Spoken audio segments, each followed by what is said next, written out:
The 5 princes of the Valkorian Empire sat around a golden table inside the largest war barge in their father's fleet. They were bored. They were restless. And they were hungry for glory. Their father, the great Emperor Malachor, had ruled for 300 years.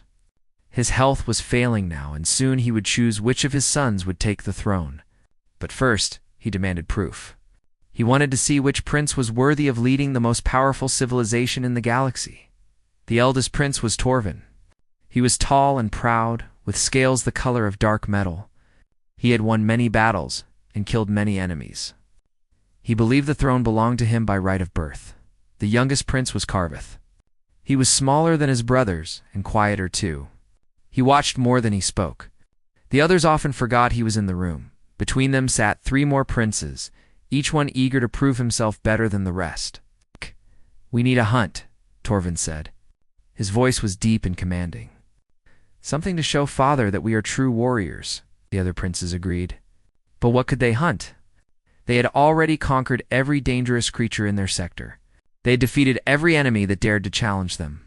There was nothing left that could give them glory. Then a servant entered the room with a report. A small vessel had been detected crossing into Valkorian territory. It came from an uncontacted world at the edge of the galaxy, a primitive place called Earth. The princes gathered around the display screen.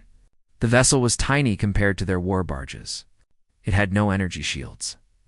It carried no plasma weapons. Its hull was made of simple metal that their weapons could cut through like paper. "What kind of creatures pilot this ship?" Torvin asked.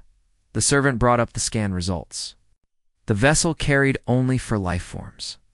They were soft-bodied creatures with no claws, no armor, and no natural weapons. They called themselves humans. The princes laughed. This was too easy. These humans were clearly weak and helpless. Hunting them would be like hunting animals. "This is beneath us," one of the middle princes said. "There is no glory in killing such pitiful creatures." But Torvin smiled. "Perhaps not. But it will be entertaining. And when we return with their heads, father will see that we can work together as brothers." The other princes agreed. Even Carveth nodded, though something in his chest felt uneasy. He had learned long ago to trust his instincts. And right now, his instincts were telling him that something about this hunt was wrong, but he said nothing. He was the youngest. His brothers would only laugh at his concerns. The 5 princes assembled their forces. Each one commanded a personal war barge filled with elite warriors. These were not ordinary soldiers. They were the best fighters in the Empire, trained since birth to kill without mercy. The princes set course to intercept the human vessel. The hunt had begun. Far across the void of space, the human ship Endurance continued its long journey home. It was not a warship. It was not an explorer. It was a search and rescue vessel, designed to save lives rather than take them. Commander Alina Vasquez sat in the captain's chair and watched the stars drift by. She was 53 years old, with gray streaks in her dark hair and lines around her eyes. She had spent 30 years in space. Most of those years had been spent pulling people out of terrible situations. She had rescued families from burning space stations. She had talked desperate miners down from suicide. She had held the hands of dying colonists and promised them that help was coming. She had seen the worst that the universe could offer, and she had never stopped fighting to save lives. Her crew was small but dedicated. Engineer Dmitry Volkov was a giant of a man, with gentle hands and a genius for machines. He could fix anything, build anything, and improvise solutions from nothing. Yuki Tanaka was quiet and precise, with a memory that forgot nothing and a heart that felt everything. Pilot Marcus Webb was young and eager, with reflexes that bordered on supernatural and a mouth that never stopped making jokes. They had been in space for 11 months. They had saved 47 lives across 6 different rescue missions. Now, they were finally heading home, Commander Marcus said from his pilot station. "I'm picking up something strange on the sensors." Vasquez leaned forward. "What kind of strange?" "Ships. Big ones. 5 of them, and they're heading right for us." The bridge fell silent. They were in uncharted space, far from any human colony or outpost. They had never encountered alien life before. No human had, Dmitri came up from the engine room. Yuki emerged from the medical bay. Together, 4 of them watched as 5 massive warships appeared on their screen. Each ship was 10 times the size of the Endurance. Each one bristled with weapons that the humans could not even identify. Each one moved with a grace and power that made the little rescue vessel look like a toy. "They're surrounding us," Marcus said. His voice was steady, but his hands were shaking. Vasquez studied the alien ships. Her mind was already racing through possibilities. Running was not an option. Fighting was suicide. That left only one choice. "Open a communication channel," she said. The screen flickered, and then they saw the aliens for the first time. They were tall and covered in scales, with eyes that glowed like hot coals. The one in the center wore golden armor and a crown of black metal. He looked at the humans the way a predator looks at wounded prey. "Primitive creatures," the alien said. His voice was translated through the computer, cold and cruel. "I am Prince Torvin of the Valkorian Empire. You have entered our territory without permission. This is a crime punishable by death." Vasquez did not flinch. She had faced worse than this. She had talked down murderers and madmen. One alien prince did not frighten her. "I am Commander Elena Vasquez of the Earth vessel Endurance," she replied. "We mean you no harm. We are simply passing through on our way home. Perhaps we can discuss this peacefully." The alien princes laughed. The sound was harsh and mocking. "Peacefully?" Torvin said. "You do not understand, human. We did not come here to talk. We came here to hunt, and you are our prey." The communication channel closed. On the screen, the 5 war barges began to move into attack formation. Vasquez turned to her crew. They were scared. She could see it in their eyes. But they were also determined. They had faced death before and survived. They would face it again. "All right," she said calmly. "We have a situation. Let's figure out how to get through it." She had saved countless lives across her career. Now she had to save her own crew, and Elena. Vasquez had never left anyone behind. The 5 Valkorian war barges formed a circle around the tiny human vessel. Prince Torvin watched from his command throne with a cruel smile on his face. This would be a simple hunt. These soft creatures would scream and beg for mercy, and then they would die. It would make an excellent story to tell his father. He opened the communication channel one more time. "Humans, you have one chance to surrender. Lay down any weapons you have and open your airlocks. We will make your deaths quick. If you resist, we will make them slow." On the Endurance, Commander Vasquez listened to the alien's words. Her crew stood behind her, waiting for her orders. They were rescue workers, not soldiers. They had no training for combat. They had no weapons designed for war. But they were not helpless. "How long until they board us?" Vasquez asked. Marcus checked his instruments. "They're launching pods now. 11 minutes until contact." 11 minutes. It was not much time. But Elena Vasquez had performed miracles in less. "Dmitri," she said, "what can you give me?" The big engineer was already thinking. His eyes moved around the ship, seeing possibilities where others saw nothing. The emergency flares in storage. If I rig them to blow at eye level, anyone coming through will be blinded. The chemicals and medical can be turned into gas. It won't kill, but it will confuse and slow them down. I can mess with the gravity generators too. Make it so the floor becomes the ceiling without warning. "Do it," Vasquez said. "Yuki, I need those sedatives weaponized. Can you create an aerosol?" The medic nodded. She was already moving toward the medical bay. "I can mix something that will affect their nervous system. It won't knock them out completely, but it will slow their reactions."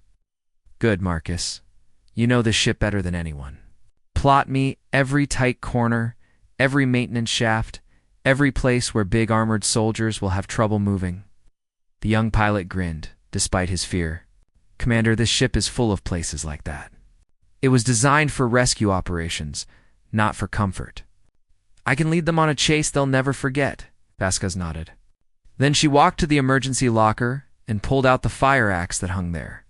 It was a simple tool designed for cutting through debris during rescue operations. But in her hands, it would become something else.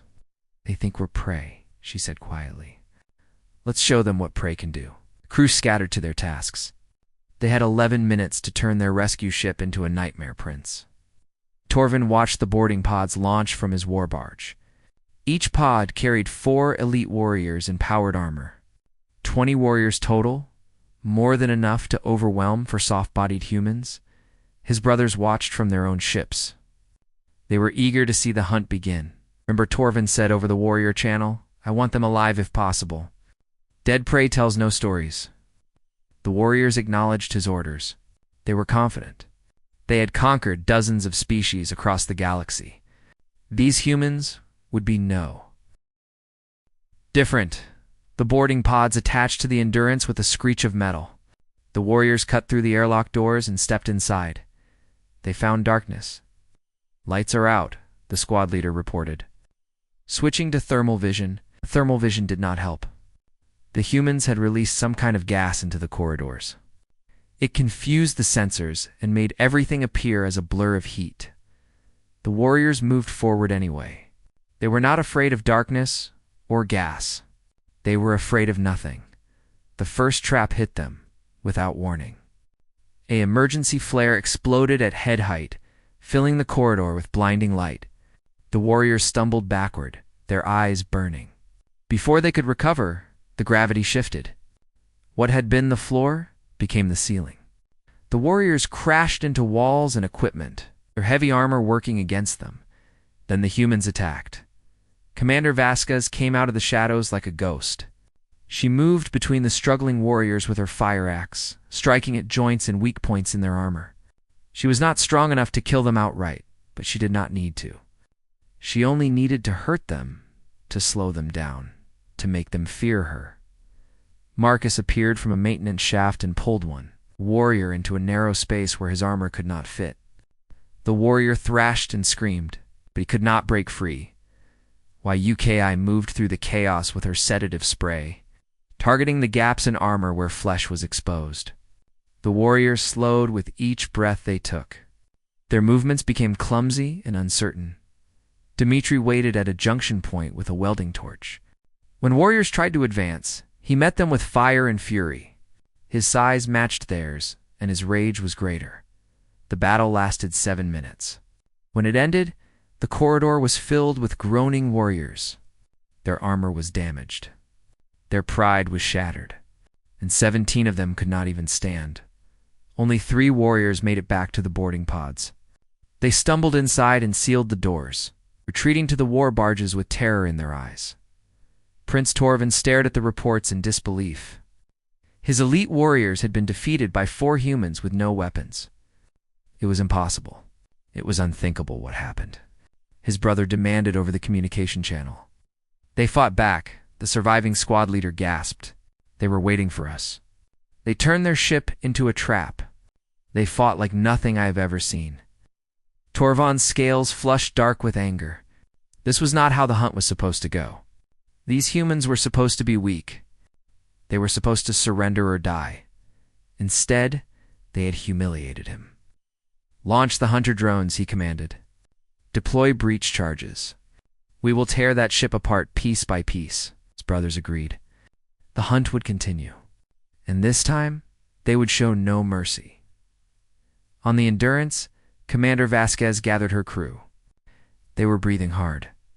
They were covered in sweat and chemical residue, but they were alive. "That was the first wave," she said. "They'll send more." "Let them come," Dimitri growled. There was blood on his hands, though he did not know whose it was. Why UKI was checking their supplies. "I can make more of the gas, but the sedatives are running low." Marcus was already at his station. "I've got more tricks in mind. This ship has systems they haven't even dreamed of yet." Vasquez looked at her crew. They were rescue workers, not warriors. But they had fought like lions, and they would fight again. "We hold them as long as we can," she said. "The distress beacon is active. Help might be coming." She did not mention that they were in uncharted space. She did not mention that no human ship had ever come this far. She did not mention that help might never arrive. Her crew knew these things already, and they chose to fight anyway, because that was what humans did. The second assault came with fury and fire. Prince Torvin was done playing games. He ordered his hunter drones forward, small flying machines armed with cutting lasers and tracking sensors. Behind them came more warriors, this time wearing heavier armor and carrying weapons meant for destroying ships rather than capturing prey. The Endurance shook as breach charges exploded against its hull. Emergency alarms screamed through every corridor. Sections of the ship began to lose air. Fires broke out in the lower decks. Commander Vasquez moved through the chaos with calm determination. She had spent her life dealing with emergencies. Explosions and alarms did not frighten her. They only focused her mind. Dimitri, seal the lower sections, she ordered through her communicator. Marcus, get us moving. Any direction, any speed. Make us a harder target. The engines are damaged, Marcus replied. His voice was strained but steady. I can only manage short bursts. Then give me short bursts. Anything is better than sitting still. The Endurance lurched forward. Its movements were clumsy and uneven, but it moved. The Valkorian war barges had to adjust their positions.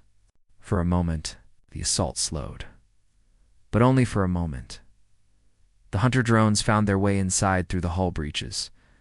They were small enough to fit through tight spaces, and their sensors could track heat signatures through walls. They moved through the ship like insects, searching for human prey. YUK, I was the first to encounter them. She was in the medical bay preparing more chemical weapons when 3 drones burst through the ventilation shaft. Their lasers swept toward her. She dove behind a surgical table. The lasers cut through the metal like it was paper. She could feel the heat on her skin as they barely missed her. In that moment, she remembered something from her training.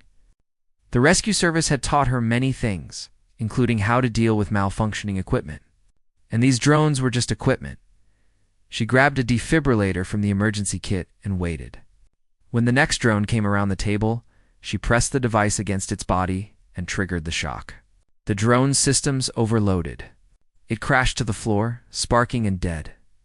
2 more drones remained. But now, Yuki was moving. She threw medical supplies at them, confusing their sensors. She used mirrors to bounce their laser targeting. She led them on a chase through the medical bay until she could trap them in the sterilization chamber. Then she activated the sterilization system. The electromagnetic pulse designed to kill bacteria also killed the drone's electronics. YUKI merged from the medical bay with burns on her arms and legs. But she was alive, and she was angry. In the engine room, Dimitri faced a different battle. Warriors had breached the hull directly and were pouring into his territory. They were bigger than him, stronger than him, and there were more of them. But this was his engine room. He knew every pipe, every panel, every dangerous system. He led them deeper into the machinery. When they followed, he triggered controlled explosions that knocked them off their feet. He opened steam vents that blinded them with scalding vapor. He used the ship's own weight against them, trapping them in spaces too small for their armor. One warrior managed to corner him near the main reactor. The alien raised his weapon ready to fire. Dimitri smiled. Then he pulled the manual release on the coolant system. Supercooled liquid sprayed across the warrior's armor. The sudden temperature change cracked the metal like glass. The warrior screamed as his suit failed around him, but the fight was not without cost. In the chaos, another warrior appeared behind Dimitri. A plasma round struck him in the back. The big engineer fell. He could feel his life draining away. His vision was growing dark, but he was not finished yet. With his last strength, he crawled to the emergency console. His fingers found the button he was looking for.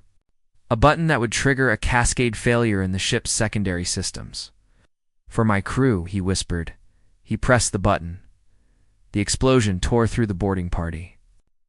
6 warriors died instantly. 3 more were wounded beyond recovery. The engine room became a tomb of fire and twisted metal.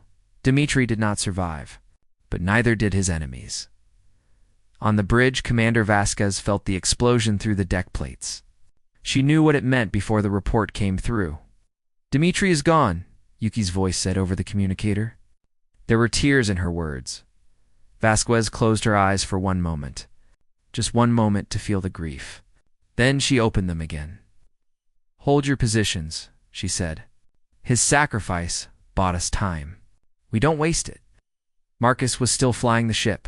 His hands moved across the controls with desperate speed. He was making jumps that the Valkorian computers said were impossible. Microbursts through space that no sane pilot would attempt. But Marcus had never been entirely sane. And right now, his madness was keeping them alive. Outside, the princes watched in growing disbelief. The hunt had already cost them over 60 warriors.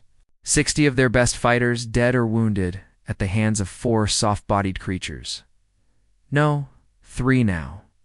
The explosion had killed one of them, but the other 3 were still fighting. This is madness, one of the middle princes said. We should withdraw and return with a larger force. Withdraw? Torvin snarled. And admit that we were defeated by primitives? Father would never forgive us. The Empire would never respect us again. He stared at the battered human ship. Smoke poured from its wounds. Its hull was torn in a dozen places. It should have been dead long ago, but it was still moving. Still fighting. Torvin made his decision. Prepare my personal shuttle, he commanded.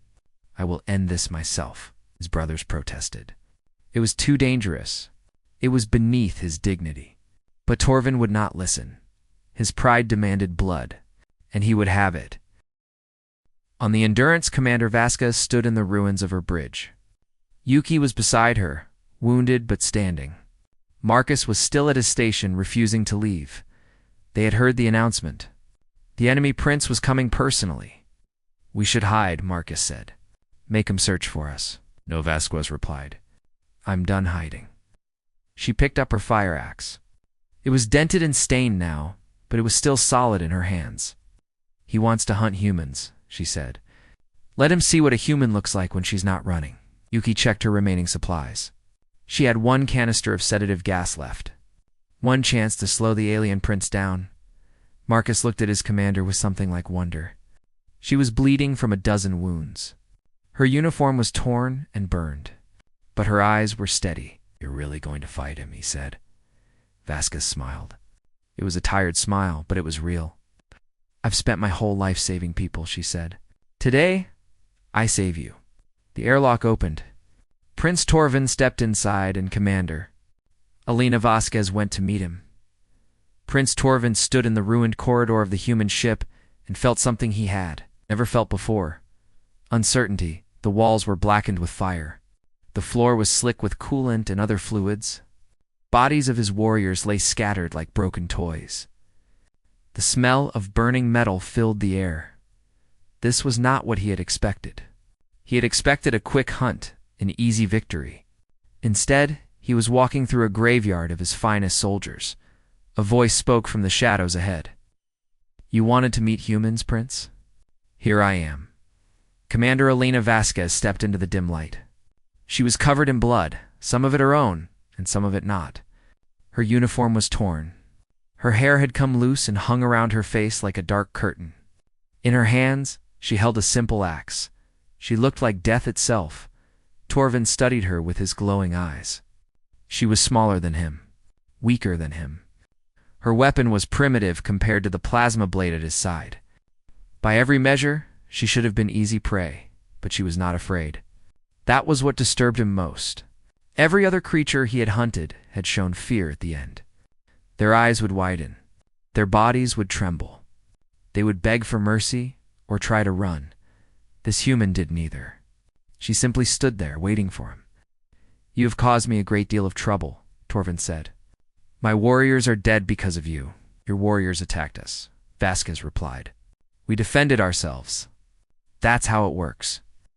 Torvin tilted his head. You could have surrendered. You could have made this easy. We don't surrender. Not to bullies. Not to hunters. Not to anyone who threatens our people, the prince laughed, but there was no humor in it. Your people. You have 3 people. 2 of them are wounded. Your ship is dying. What exactly do you think you're protecting? Vasquez raised her axe. Everything. She attacked first. It was a desperate move, a gamble that caught Torvin by surprise. He had expected her to wait, to defend, to act like prey. Instead, she charged at him with the fury of a storm. Her axe swung for his head. He blocked it with his armored forearm, but the impact was stronger than he expected. The human was putting every bit of her strength into each blow. He drew his plasma blade. It hummed with deadly energy, hot enough to cut through starship hulls. One touch would kill her instantly, but she did not give him that touch. She moved like water, flowing around his strikes. She used the narrow corridor to her advantage, forcing him to fight in a space too tight for his larger body. She struck at his joints, his weapon arm, the gaps in his armor. She was losing. Torvin knew it, and she knew it too. His blade cut her shoulder, her leg, her side. Blood poured from her wounds. Her movements grew slower, but she would not stop. Why? Torvin demanded. He genuinely did not understand. Why do you keep fighting? You cannot win. Vasquez smiled through her pain. Because my crew is watching? Because somewhere out there, help might be coming. Because every second I keep you busy is a second they survive. She swung again. He caught her axe with his bare hand and tore it from her grip. Then he swept her legs and sent her crashing to the floor. He stood over her, plasma blade raised. She was finished. The hunt was over. Any last words, human? Vasquez looked up at him. Despite everything, despite her wounds and her defeat, her eyes were still steady. Look behind you, she whispered. Torvin almost laughed. It was such an obvious trick. Only a fool would fall for it.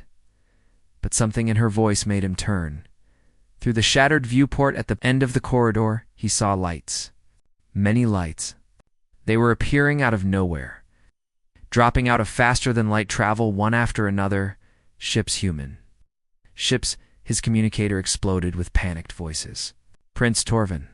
Contacts appearing on all sensors. Human vessels. Dozens of them. Torvin stared in disbelief. On his tactical display, he watched the ships materialize. They were not warships. They were small vessels, similar to the Endurance. Rescue ships. Medical frigates. Emergency response craft. They were coming from every direction, converging on this location like moths to a flame. That's our beacon, Vasquez said from the floor. She was still smiling, though blood stained her teeth. We activated it hours ago, and they came. Torvin did the calculations in his head. These new ships were unarmed or lightly armed. His 5 warbarges could destroy them all. It would not even be difficult, but there were so many of them. And more were still arriving. They're not soldiers, he said slowly. They're rescue workers. Like you, yes. They flew into an active combat zone. Against 5 warships. To save for people. 3, now. Dmitri didn't make it. Torvin looked at the human woman at his feet. She was dying. He could see it in the way her breathing had become shallow, in the way her blood was pooling on the deck. She had minutes left at most, but she had one, because now his brothers were calling him.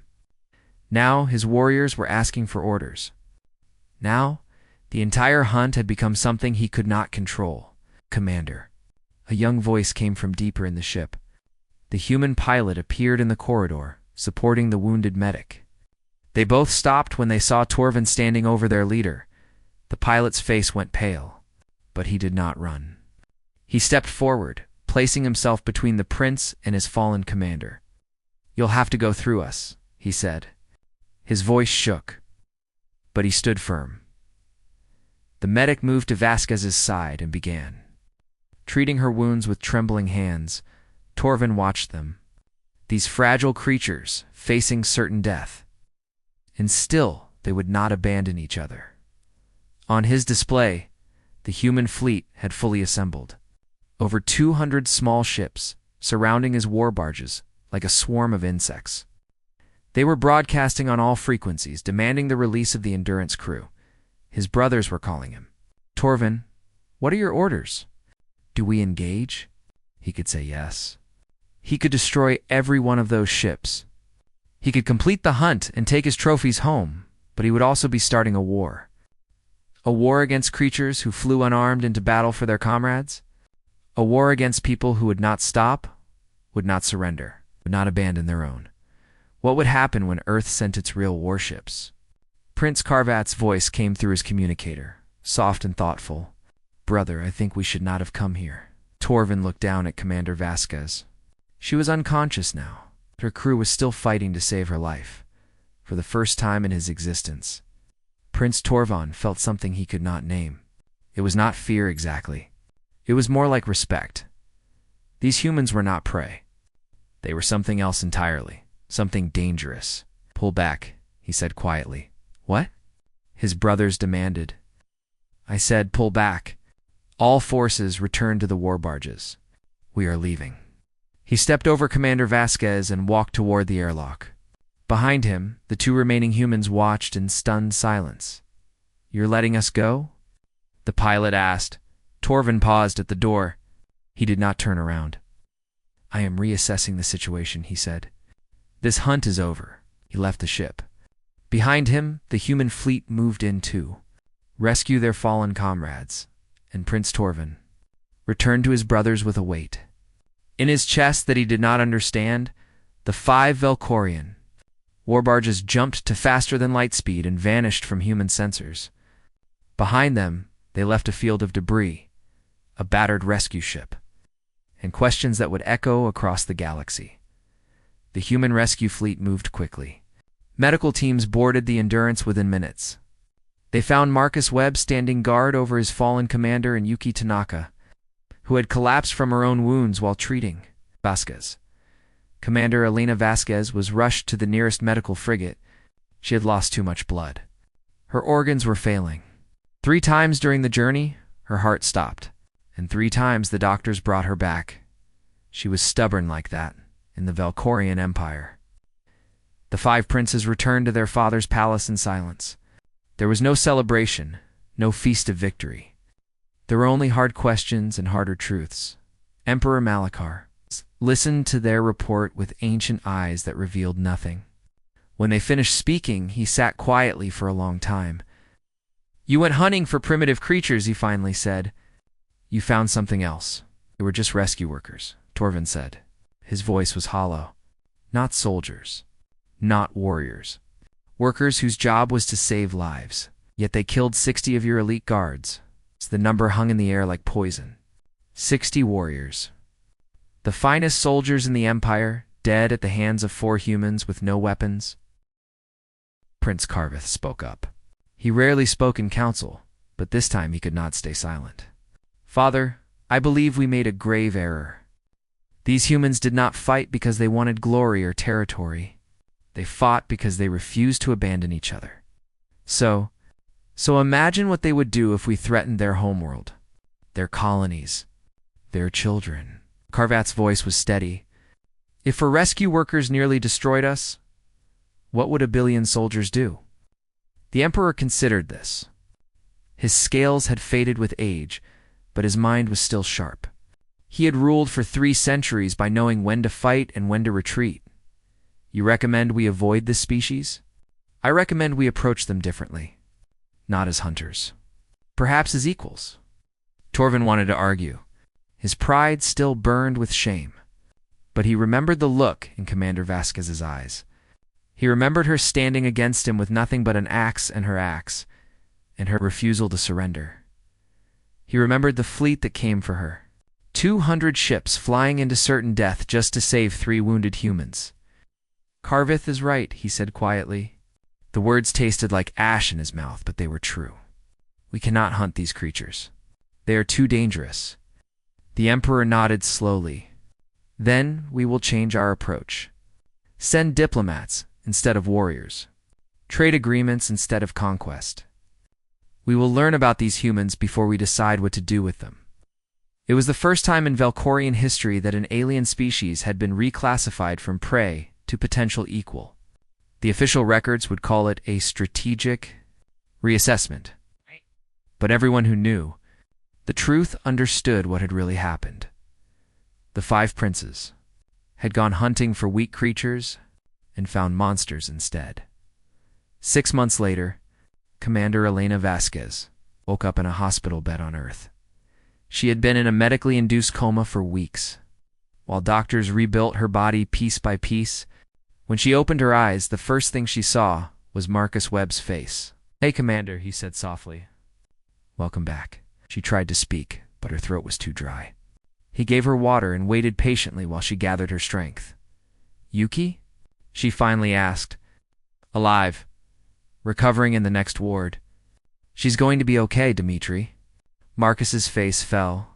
He did not need to say anything. Vasquez already knew. She closed her eyes and let the grief wash over her. Dmitry Volkov, the gentle giant who could fix anything. The man who had sacrificed himself so his crewmates could survive, she would carry his memory forever. "There's something else," Marcus said.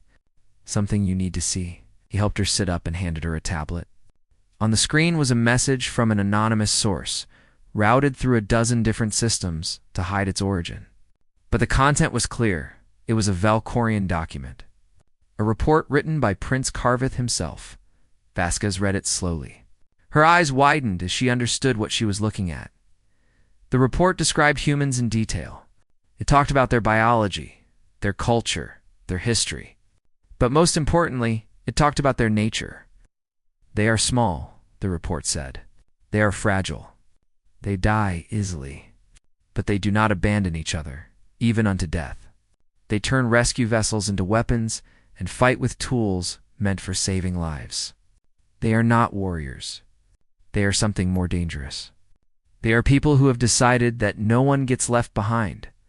The report continued. "I fear we have made an enemy we do not understand, or perhaps an ally we do not deserve. Either way, I recommend extreme caution in all future dealings with this species." At the bottom was a final note, written in a different hand. "Commander Vasquez, your people came for you. All of them. No matter the cost. I did not believe such loyalty was possible. You have taught me something valuable. I hope we never meet as enemies again. Perhaps someday we will meet as something else." It was unsigned, but Vasquez knew who had written it. She set the tablet down and looked out the window. Earth hung in the distance, blue and green and beautiful. The planet that had sent 200 ships into hostile space just to bring 3 people home. No. One had asked if it was worth it. No one had calculated the cost. They had simply come because that was what humans did. The Valkorian Empire opened diplomatic channels 3 months later. Trade agreements followed. Cultural exchanges began.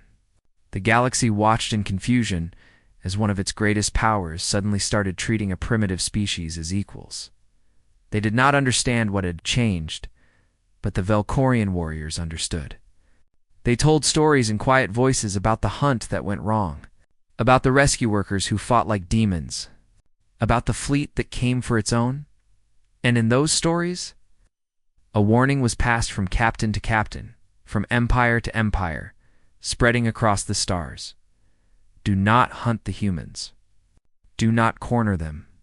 Do not harm their people, because they will come for their own. All of them, no matter the cost. And they will never, ever stop. Commander Vasquez returned to duty 1 year later. She requested the same assignment: search and rescue deep space operations. When asked why she wanted to return to such dangerous work, she smiled. "Someone has to bring people home," she said. "That's what we do." Her new ship was called the Endurance II.